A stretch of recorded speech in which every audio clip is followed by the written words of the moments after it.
যদি সেখানকার সংখ্যালঘু মুসলমানদের নিয়ে একই রকম কথা বলেন বা বলছেন, এরকম পরিস্থিতি নিশ্চয়ই এখনো আছে। এবং বাংলাদেশের সন্তোষ শর্মা আর ভারতের মুসলমান সন্তোষ শর্মা, তাদের সমস্যা কিন্তু কম বেশি একই।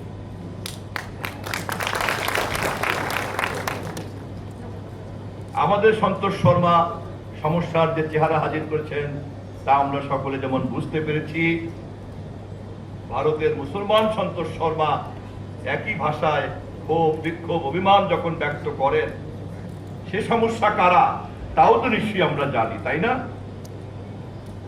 এবং এই ধরনের সমস্যা যারা তৈরি করে, তারা সব দেশেই কিন্তু ধর্মের ব্যবসা করে।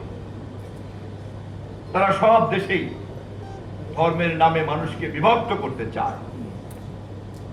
তারা মানুষের ধর্মের অনুভূতিকে বিভক্ত করতে চায় এবং তারা পরস্পর গোপনে আলাপ করে বিভিন্ন ধর্মের মধ্যে ধর্মান্ধতা এবং জঙ্গিত্ব তৎপরতা চালানোর জন্য বলে। কেননা একজন যদি এই কাজ করে, অন্য একজনও একইভাবে উপকৃত হয়। যখন বাংলাদেশের মাটিতে আমরা দেখি এখানকার ধর্মান্ধ গোষ্ঠীরা ডাক দিয়ে বলে তুমি কে আমি কে, অমুক ধর্ম তমুক ধর্ম, তখন আমরা বলতে চাই তুমি কে আমি কে, বাংলাদেশি বাংলাদেশি।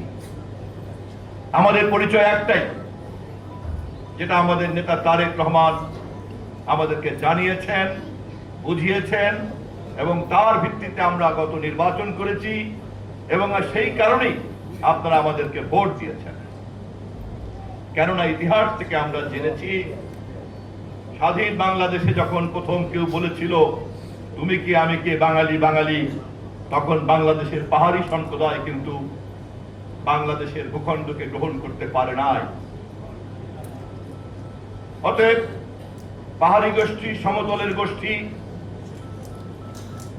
ভাষা, বর্ণ, লিঙ্গ এবং ধর্ম কোনো কিছুর ভিত্তিতে 56,000 বর্গ মাইলের বাংলাদেশের আমাদের মানুষের মধ্যে কোনো ধরনের কোনো বিভাজন তৈরি করা, প্রত্যক্ষ পরোক্ষ, দৃশ্যমান অদৃশ্যমান কোন চক্রান্তকে আমরা বাস্তবায়ন হতে দেব না, দেব না, দেব না।